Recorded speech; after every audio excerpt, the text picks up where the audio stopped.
News, सच जरूरी है।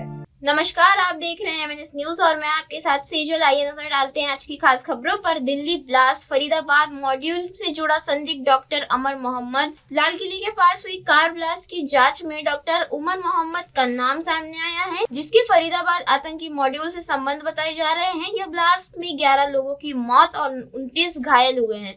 सूत्रों के मुताबिक सीसीटीवी फुटेज में ब्लास्ट से पहले एक i20 कार को देखा गया, जिसे काले मास्क में एक शख्स चला रहा था। वही उमर बताया जा रहा है। जांच में सामने आया है कि कार पहले सलमान के नाम पर थी, जिसे बाद में तारिक ने खरीदा। फरीदाबाद मॉड्यूल के से जुड़े मामले में पहले भी विस्फोटक और हथियार बरामद हो चुके हैं। हरियाणा और जम्मू कश्मीर पुलिस ने अब तक कई आरोपियों को पकड़ा है, जबकि डॉक्टर उमर मोहम्मद फरार चल रहा है। अब जांच एजेंसियां यह पता लगाने में जुटी है कि लाल किला ब्लास्ट में वही सवार था या नहीं। अगली खबर, कुल्लू में भीषण आग, झिनियार गांव का आधा हिस्सा राख, कई परिवार बेघर। हिमाचल प्रदेश के कुल्लू जिले में बंजार उपमंडल की तीर्थन घाटी के स्थित झनियार गांव में सोमवार दोपहर भयंकर आग लग गई। आग में 10-12 घरों, 2 मंदिरों, 6 गौशालाओं और कई खलिहानों को अधिक चपेट में ले लिया। सड़क से कई किलोमीटर दूर होने के कारण फायर ब्रिगेड मौके तक नहीं पहुंच पाई और ग्रामीणों ने खुद ही आग बुझाने की कोशिश की। ओह माय गॉड, पूरा तबाह हो गया। पूरी जिंदगी भर की कमाई खत्म हो गई आज। Oh my God.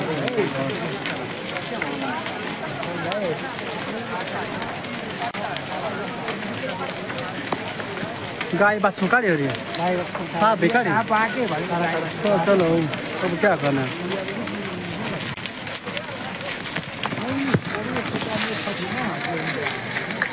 आग की लपटों से गांव में अफरा तफरी और चीख पुकार मच गई। अब कई परिवार बेघर हो गए हैं और अस्थायी टेंटों में रहने को मजबूर है। प्रशासन से तत्कालीन राहत कार्य शुरू कर दिए हैं। सर्दियों में मौसम में आग लगने की घटनाएं पहाड़ी इलाकों को आम है, जहां सेकने के लिए रखी आग अक्सर हादसे का कारण बन जाती है। अगली खबर, दिल्ली ब्लास्ट पर केंद्रीय मंत्री जीतन राम मांझी का बड़ा बयान। आतंकी ऑपरेशन सिंदूर का बदला लेना चाहते हैं। दिल्ली के लाल किले के पास हुए ब्लास्ट पर केंद्रीय मंत्री जीतन राम मांझी ने बड़ा बयान दिया। उन्होंने कहा कि यह हमला एक बड़ी साजिश का हिस्सा है और आतंकवादी ऑपरेशन सिंदूर का बदला लेना चाहते हैं। मांझी ने कहा आतंकवादियों की नजर लंबे समय से दिल्ली पर थी और अब वे इससे कामयाब हो गए। सोमवार शाम हुए एक ब्लास्ट में 11 लोगों की मौत और 29 घायल हो गए हैं। घटना के बाद पीएम मोदी और गृह मंत्री अमित शाह ने दुख जताया और कहा कि शीर्ष एजेंसियां पूरी तत्परता के साथ मामले की गहन जांच कर रही है। अगली खबर, दिल्ली ब्लास्ट, लाल किले के पास फिदायीन हमले का शक, अमोनियम नाइट्रेट का इस्तेमाल। राजधानी दिल्ली के लाल किले मेट्रो स्टेशन के गेट नंबर 1 के पास सोमवार शाम एक चलती i20 कार में धमाका हुआ, जिसमें 11 लोगों की मौत और 29 घायल हुए। जांच एजेंसियों को शक है कि यह फिदायीन हमला था। सूत्रों के अनुसार कार में अमोनियम नाइट्रेट का इस्तेमाल किया गया। कार पुलवामा के तारिक के नाम पर खरीदी गई थी, जिसे हिरासत में लिया गया है। शुरुआती जांच में फरीदाबाद आतंकी मॉड्यूल के कनेक्शन सामने आए हैं। कार में सवार एक व्यक्ति की पहचान डॉक्टर उमर मोहम्मद के रूप में होने का शक है, जो फरार आतंकी बताया जा रहा है। उसकी पुष्टि के लिए DNA टेस्ट कराया जा रहा है। सूत्रों के अनुसार डॉक्टर उमर करीब 3 घंटे तक पार्किंग कार में बैठा रहा और दिल्ली बदरपुर बॉर्डर के रास्ते आई थी। एजेंसियां अब तक पूरे नेटवर्क की जांच में जुटी है। अगली खबर, बिहार चुनाव दूसरे चरण में सुबह 9 बजे से 14.55% मतदान। बिहार में विधानसभा चुनाव के दूसरे चरण के लिए मतदान जारी है। सुबह से ही मतदान केंद्रों पर लंबी कतारें दिखने को मिल रही है। सुबह 9 बजे तक 14.55% वोटिंग दर्ज की गई है। पहले चरण का मतदान पहले ही पूरा हो चुका है और अब दूसरे चरण के मतदान उत्साहपूर्ण वोट डाल रहे हैं। चुनाव आयोग के अनुसार मतदान शांतिपूर्ण ढंग से चल रहा है, जबकि सुरक्षा के पुख्ता इंतजाम किए गए हैं। अगली खबर, राजस्थान, अर्धनग्न होकर बस चलाने वाला रोडवेज ड्राइवर निलंबित, वीडियो वायरल। अजमेर से कोटा जा रही राजस्थान रोडवेज की बस में ड्राइवर का शर्मनाक वीडियो वायरल हो गया है। वीडियो में ड्राइवर सिर्फ निक्कर पहने तेज आवाज में गाने बजाते हुए बस चलाने और स्टीयरिंग पर टिफिन रखकर खाना खाता नजर आ रहा है। बस में महिला, पुरुष और बच्चे सवार थे। यात्रियों ने वीडियो बनाकर वायरल किया, जिससे विभाग में हड़कंप मच गया। रोडवेज के मुख्य प्रबंधक रवि शर्मा ने बताया कि ड्राइवर की पहचान पारसनाथ के रूप में हुई है और उसके खिलाफ अनुशासनात्मक कार्रवाई की जा रही है। शर्मा ने कहा कि ऐसी हरकतें यात्रियों की सुरक्षा और रोडवेज की छवि दोनों को नुकसान पहुंचाती है। अगली खबर, राजकोट में दर्दनाक हादसा। 150 किमी की रफ्तार में BMW ने मारी टक्कर, बाइक सवार की मौत।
लास्ट नाइट करीब 2 बजे के आसपास कालावड़ रोड पर एक BMW व्हीकल के चालक ने एक 2 व्हीलर के साथ एक्सीडेंट किया है, जिसमें 2 व्हीलर की घटनास्थल पे ही मौत हुई है। जिसके अनुसंधान में राजकोट तालुका पुलिस स्टेशन में FIR दर्ज की गई है और आरोपी भी पुलिस ने हस्तगत कर लिया है। सर, आरोपी का नाम क्या है और कौन सी धारा है जुड़ी थी?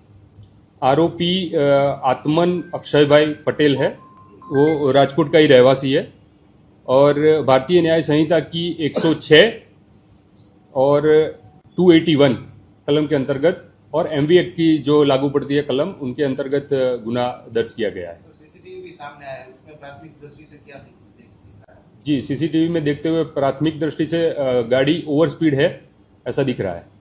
सर, पुलिस ने उसको हस्तगत किया था कि सामने से आया था? नहीं, वो घटना स्थल पर ही था, वो वहां से भागा नहीं था।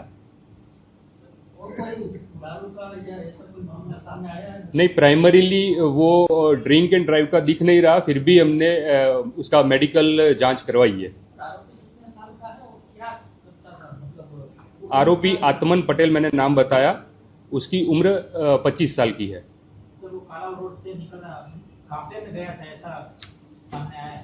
वो अभी तपास कर रहे हैं, वो कहाँ से निकला और किस साइड जा रहा था, वो आगे तपास में बाहर आएगा। की जांच में और गुजरात के राजकोट में एक तेज रफ्तार BMW कार ने स्कूटी को टक्कर मार दी।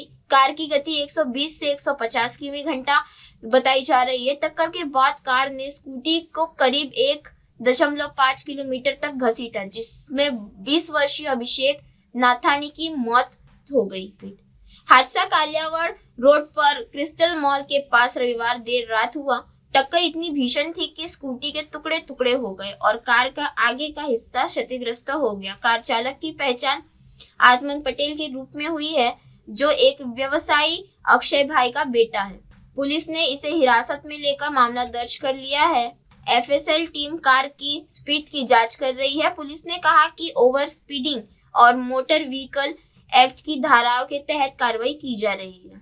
अगली खबर, सुंदरबन में समलैंगिक विवाह, रिया राखी ने रचाई शादी, TMC ने दिया रिसेप्शन। पश्चिम बंगाल के साउथ 24 परगना जिले के रिया सरदार और राखी नस्कर ने समाज की परंपराओं को तोड़ते हुए मंदिर में समलैंगिक विवाह किया। दोनों की मुलाकात 2 साल पहले हुई थी और धीरे धीरे इनका रिश्ता प्यार में बदल गया। परिवार की नाराजगी के बाद रिया ने घर छोड़कर राखी के साथ रहना शुरू कर दिया। स्थानीय मंदिर में दोनों ने एक दूसरे को वरमाला पहनाकर शादी की। अब अनोखे प्रेम विवाह का सम्मान करते हुए तृणमूल कांग्रेस ने सुंदरबन इलाके में रिसेप्शन आयोजित किया। रिया और राखी की इस कहानी से समाज को संदेश देती है कि प्यार की कोई सीमा नहीं होती। अगली खबर, बंगाल में एसआईआर के डर से बुजुर्ग की मौत, वोटर लिस्ट में गायब नाम होने पर छोड़ा खाना पीना। पश्चिम बंगाल के नदिया जिले के 70 वर्षीय श्यामल कुमार साहा की मौत हो गई। परिवार का कहना है कि वह मतदान सूची के विशेष गहन पुनर्निरीक्षण को लेकर डरे हुए थे। श्यामल ने पास सभी वैध दस्तावेज, वोटर आईडी, आधार, पैन कार्ड और संपत्ति के कागजात मौजूद थे। लेकिन जब पता चला कि उनका नाम 2002 की मतदान सूची में नहीं है तो उन्होंने खाना पीना छोड़ दिया और लगातार तनाव में रहने लगे। घटना के बाद टीएमसी नेताओं ने परिवार से मुलाकात की। राज्य में 23 साल बाद एसआईआर प्रक्रिया शुरू हुई है। पुलिस के अनुसार हाल के दिनों में एसआईआर की घोषणा के बाद कई लोग मतदान सूची में नाम हटने के डर से आत्महत्या कर चुके हैं। बीजेपी ने इन आरोपियों को राजनीति प्रचार करार किया है। अगली खबर, बोकारा, दुकानदार को हिप्नोटाइज कर 70,000 रुपए की ठगी, सीसीटीवी में कैद पूरी वारदात। झारखंड के बोकारा जिले में पेटलवर थाना क्षेत्र में रविवार को एक अजीबोगरीब ठगी का मामला सामने आया है। यहाँ 2 युवकों ने दुकानदार नरेश जैन को हिप्नोटाइज कर 70,000 रुपए लूट लिए। घटना तीनू चौक स्थित बालाजी ट्रेडर्स में हुई और पूरी वारदात सीसीटीवी कैमरे में कैद हो गई। दुकानदार ने पुलिस को बताया कि 2 युवक दुकान में सामान खरीदने के बहाने से आए। इसमें से एक ने 30 रुपए की रस्सी खरीदी और कहा कि वह राजस्थान से आया है। उसने 100 रुपए दिए और 70 रुपए वापस लिए। इसी दौरान दुकानदार का ध्यान भटक गया और अचानक उसकी स्मृति धुंधली हो गई। इसके बाद युवक की हर बात मानते हुए उसने देखा कि काउंटर में 70,000 रुपए गायब हो गए।